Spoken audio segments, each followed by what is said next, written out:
it's difficult for me to imagine how God can keep track of everything. I've got difficulty remembering where I left my glasses in the morning when I get up, or even trying to find stuff so I can leave for work. There are times I've had to call for help from my wife Julie rounding up items I need just to get out of the house.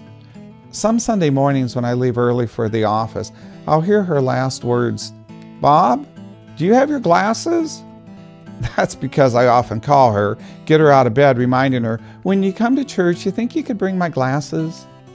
The scripture asks, what's the price of 2 or 3 pet canaries? Some loose change, right? But God doesn't overlook a single one of them. He pays even greater attention to you and I down to the last detail, even numbering the hairs on our head. So don't be intimidated by the bully talk. You're worth more than 1,000,000 canaries. Do you know how many hairs are on the average head? About 100,000 per person. A few less for Bob, maybe. Do you know how many hairs we lose a day? About 50 or 100 per day. Maybe double that for me in the past year. Can you imagine the claim God makes? Even the hairs on our head are numbered, and God keeps track of them. The gospel writer may have been using a literary style to point out God's concern, or maybe God's just that much greater than I am, and God knows everything. Now, there are days that's a frightening thought to me. I really kind of hope God might have missed how bad I misbehaved early in the morning.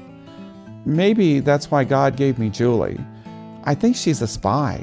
I think she tells God on me. After all, she's in this prayer thing a lot, and I truly mean that.